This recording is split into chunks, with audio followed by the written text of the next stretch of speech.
हम आप सबके लिए हर मंगलवार और शुक्रवार ठीक रात 9 बजे एक नई डरावनी कहानी लेकर आ रहे हैं। हमारे मेहनत को बढ़ावा देने के लिए स्केरी विच चैनल को शेयर करें, सब्सक्राइब करें और लाइक करना मत भूलिए।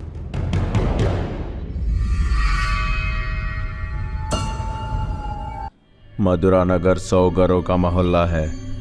मधुरा नगर में किसी को कोई समस्या नहीं होता, सब अच्छे से चल रहा था। तभी वहाँ बहुत बड़ी मुसीबत आई। कोई काला जादू कर रहा है करके पूरा मधुरा नगर में पुकार शुरू हुआ।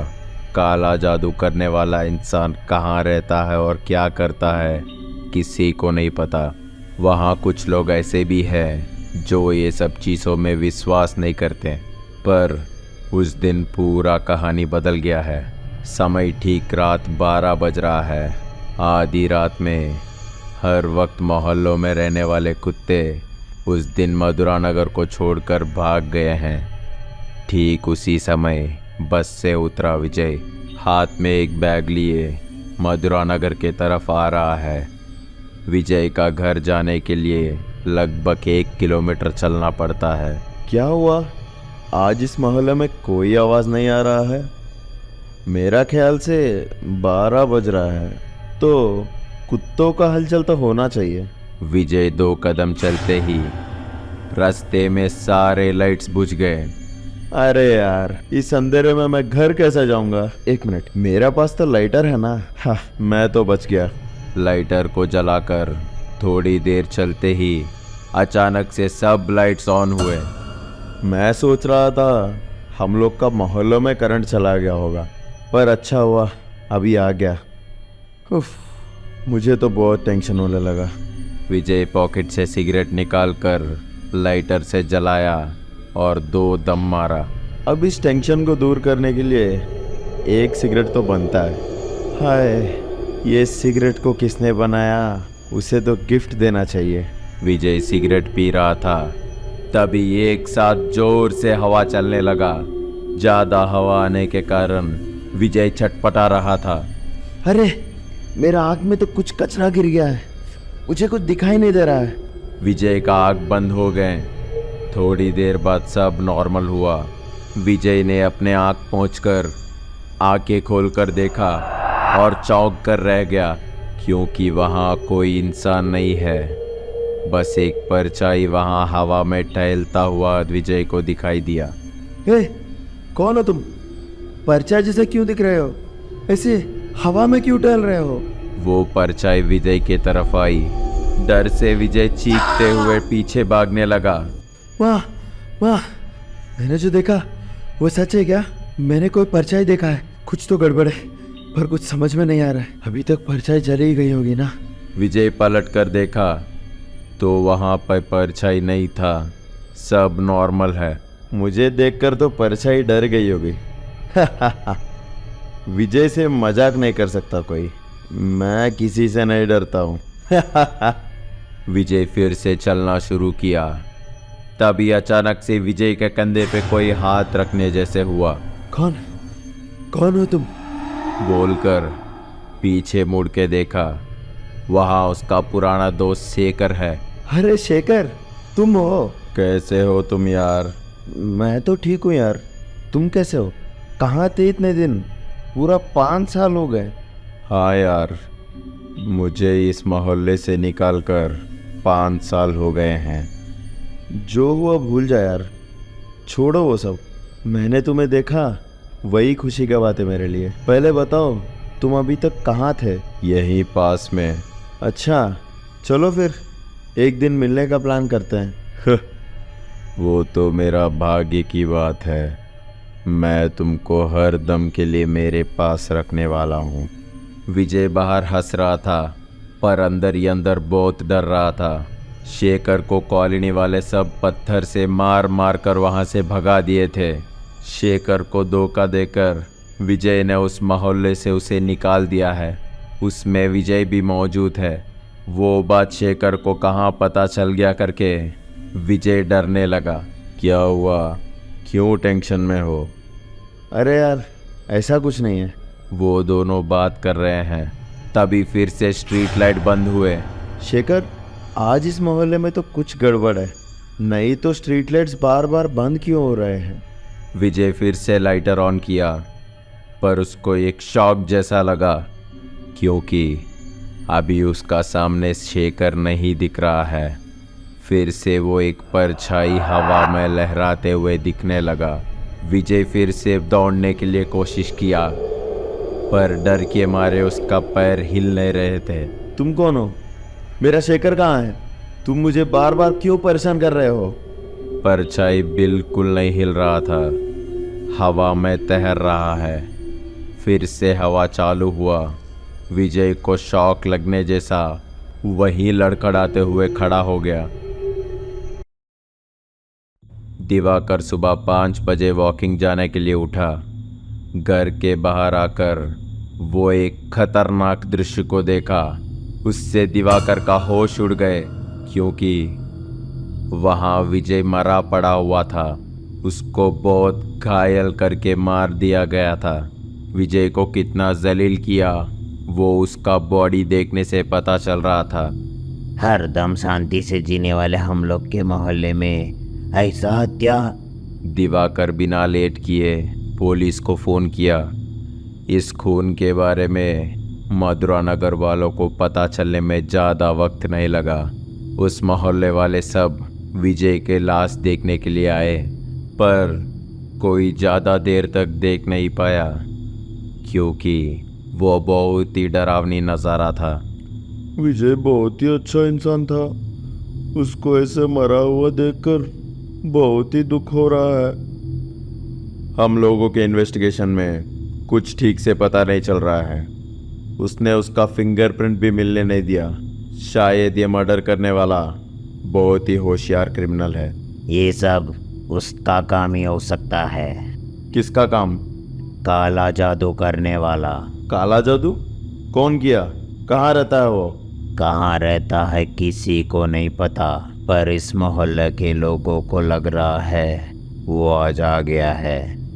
और कुछ भी पता चले तो मुझे फ़ोन करो। उस दिन ठीक रात 12 बजा। कृष्णा अकेले घर पर है। कृष्णा के घर वाले सब एक शादी के लिए दूसरे शहर गए थे। वो दूसरे दिन दोपहर तक आ जाएंगे करके कृष्णा को बोलकर वहाँ से निकले। मम्मी पापा दोनों घर में नहीं है। आज की रात मैं पूरा एंजॉय करूंगा। मुझे कोई रोकने वाला नहीं है। कृष्णा उसके पास सीक्रेट से रखा हुआ सिगरेट निकालकर जलाया। 2 दम मारते ही घर पर लाइट चले गया। अरे ठीक, मैं एंजॉय करने के टाइम में करंट जाना है। क्या है ये सब? कब आएगा ये? रसोई घर में जाकर माचिस का डब्बा और मोमबत्ती लिया। घर पूरा अंधेरा है। कृष्णा ने मोमबत्ती जलाई और हवा के लिए खिड़की खोला। मैंने जो देखा वो सच है क्या? घर कोई खड़ा है लगता है। कौन हो सकता है वो? कृष्णा बहुत ही ध्यान से देख रहा है। वहाँ बाहर में कौन है उससे ठीक से दिखाई नहीं दे रहा है। तभी अचानक से कृष्णा को एक कॉल आया। वो कॉल किसी और का नहीं था, कृष्णा के पापा का था। पापा बोलिए, क्या हुआ? इस टाइम में कॉल किए? कुछ नहीं रे, एक बार बाहर आओ। आप रोड पर खड़े हो क्या? अरे आप शादी में जाने वाले थे ना, फिर रिटर्न क्यों आ गए? माँ कहाँ है? एक बार मेरे पास तो आ, फिर सब बताता हूँ। जल्दी आओ, 12 बजने जा रहा है। 12? तो क्या होगा उसमें? अचानक से कॉल कट हो गया। कृष्णा को डाउट आ रहा है। उसके पापा को फिर कॉल करने के लिए फ़ोन उठाया, पर कृष्णा के फ़ोन में सिग्नल नहीं है। ठीक टाइम पे सिग्नल मर जाता है। कृष्णा खिड़की से देख रहा है। इस बार बाहर रहने वाला हाथ हिलाया। सच में पापा आ गए होंगे, नहीं तो मुझे ये टाइम पे कौन बुलाएगा? कृष्णा अपने घर के दरवाजे खोलकर रोड पर आया। खिड़की से दिखने वाले जगह पर आया। अरे ये क्या? यहाँ तो कोई नहीं है। घर से इस प्लेस को देख रहा तो पापा ही बुलाए लगा मुझे। तुरंत अपने पापा को कॉल किया। इस बार फोन में पूरा सिग्नल है। पापा, आप बाहर आने बोले, मैं बाहर आया हूँ, पर आप बाहर नहीं हैं। मैं कब बोला रे तेरे को बाहर आने? क्यों आया तू बाहर? आजकल मोहल्ले में बहुत कुछ चल रहा है। जल्दी से तुम अंदर चले जाओ बेटा। ऐसा नहीं है पापा, आप फ़ोन करके बोले हैं ना, मैंने आने बोला। कब? ठीक है, वो सब छोड़ो, पहले तू अंदर चले जाओ और तभी मुझे तुरंत कॉल करो।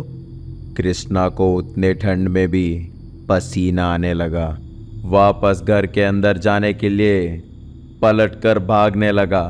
तभी कृष्णा ने जो देखा वो शॉक में रह गया। कृष्णा के सामने एक काला सा परछाई, विजय को मारने वाला वही परछाई अभी कृष्णा का सामने भी दिखाई दे रहा था। विजय को किस तरह मार डाले, वैसे ही कृष्णा को भी बहुत ही बुरी हालत में मार डाले हैं। मोहल्ला में एक हफ्ता के गैप में दूसरा मर्डर हुआ है। पुलिसों ने लाश को राउंड अप किया, इन्वेस्टिगेशन चल रहा है और एक साइड मीडिया वालों को मेन हेडलाइन मिल गया है। मोहल्ला में हर किसी से पूछताछ चल रहा है। कृष्णा के माँ और पापा कृष्णा के लाश के पास बैठकर जोर जोर से रो रहे थे। तेरा कृष्णा बाहर मत आओ करके बोला था ना रे, वो काला जादू करने वाला कहीं पर भी हो उसे नहीं मारूंगा। और कौन कर सकता है ये सब? मेरा बेटा किसी को कुछ अन्याय नहीं किया था, इसको क्यों मार डाले? आप ये काला जादू पे विश्वास करते हो? हाँ सर, सच्ची में काला जादू है। 5 साल पहले जो हुआ अब फिर से वो शुरू हुआ है। 5 साल पहले क्या हुआ था? अरे क्या हो रहा है यहाँ पर? कॉलोनी वाले फ्लैशबैक बताना शुरू किए। मधुरा नगर कॉलोनी में शेखर आया था। जॉब खोजना है बोलकर एक छोटा सा घर किराए पर लिया था। उसी मोहल्ले में रहते थे विजय, कृष्णा और परमेश। वो तीनों दोस्त थे। वो तीनों लावारिस जैसे घूमते रहते थे और सबको परेशान करते थे। अरे दोस्त, हम लोग ऐसे लावारिस जैसे घूम रहे हैं ना, तो घर वाले को कोई प्रेशर नहीं है ना? क्या प्रेशर रहे? ऐसा कुछ नहीं है। मैं घर वाले उठने के पहले बाहर निकल जाता हूँ और फिर वो लोग सोने के बाद घर जाता हूँ। और क्या प्रेशर रहेगा मेरे ऊपर?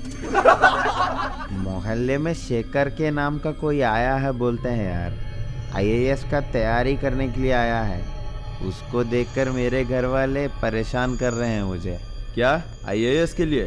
कौन है वो? तो चलो देखते हैं। तीनों मिलकर उसके रूम के पास गए। ओए आईएएस, बाहर आ। शेखर अंदर से बाहर आया। हाँ जी, कौन चाहिए आपको? अरे आईएएस चाहिए हम लोग को, उसको बुला। आप लोग क्या बोल रहे हैं? मुझे कुछ समझ में नहीं आ रहा है। इसमें समझ नहीं आने की क्या बात है?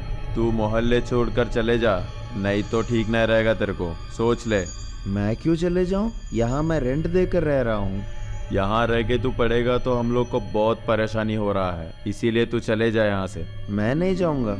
तुम लोग को क्या करना है तुम करो, तुम लोग पहले यहाँ से चले जाओ। शेखर अंदर जाकर दरवाजा बंद कर लिया। कृष्णा, विजय, परमेश तीनों को बहुत बड़ा बेइज्जती हुआ। अब तीनों मिलकर शेखर को कैसे भी सबक सिखाएंगे करके सोचे। शेखर घर पे काला जादू करता है करके विश्वास दिलाए सबको। और शेखर के घर के पास, शेखर के घर के चारों तरफ नींबू, बकरी का खून और नारियल का टुकड़ा, ये सब मोहल्ले के लोगों को दिखाए। ये सब वो तीनों ने मिलकर किया। ये सब जानने के बाद मोहल्ले के लोग शेखर को पत्थर से मार मार कर मोहल्ले से निकाल दिए। शेखर उस बेइज्जती का सामना नहीं कर पाया और उस मधुरा नगर के बाहर जाकर आत्महत्या कर लिया। ऐसे हुआ था सर। अब शेखर फिर से इस मोहल्ले में बदला लेने के लिए आया होगा करके हम सब विश्वास कर रहे हैं। आप लोग जो कहानी बता रहे हैं उसके हिसाब से विजय को मार डाला, अभी कृष्णा को भी मार डाला, अब सिर्फ परमेश ही बचा है। हाँ जी। कहाँ है वो? डर के मारे वो घर के बाहर नहीं आ रहा है। उसको भी मार देगा करके वो सोच रहा है। आप डरो मत परमेश जी, मैं ये सब विश्वास नहीं करता हूँ, पर आपके मोहल्ले वाले सब ये बोल रहे हैं करके मैं आपको प्रोटेक्शन दे रहा हूँ। रात भर आपके घर के बाहर एक कांस्टेबल खड़ा रहेगा। बहुत धन्यवाद सर। आपकी मेहरबानी मैं जिंदगी भर नहीं भूल सकता। दिन बीतता जा रहा है, भूत और आत्मा की परछाई कुछ भी दिखाई नहीं दे रहा है। रात के 12 बजे के बाद लोग बाहर आना बंद कर दिए। बहुत लोग मोहल्ला छोड़कर कहीं और चल गए हैं। परमेश को थोड़ा हिम्मत आने लगा। डर के मारे वो भूत भाग गई होगी करके परमेश सोचने लगा। कुछ दिन बाद पुलिस का प्रोटेक्शन निकाल दिया गया। वो शेखर ही ये सब कर रहा है करके ये मोहल्ले वाले सब विश्वास कर लिए और मुझे भी वो यकीन करने के लिए बोल रहे हैं। मेरे दोस्त दोनों कैसे भी मरे हो, इससे मेरा क्या लेना देना। मैं ये सब नहीं मानता, मुझे कुछ नहीं होगा। ऐसे बोलकर वो अपने आप का हौसला बढ़ा रहा था। एक दिन परमेश को कुछ काम से दूसरा गांव जाना पड़ा। कुछ भी हो, आप मुझे प्रॉमिस करो शाम 7 बजे के अंदर घर आ जाओगे करके। ऐसे कितने दिन मैं घर में बैठूं? हमको खाने के लिए कुछ नहीं चाहिए क्या?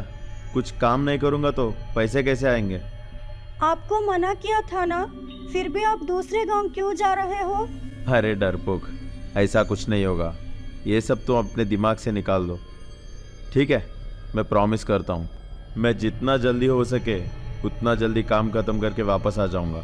इसीलिए ना कार भी लेकर जा रहा हूँ, तू चिंता मत करो।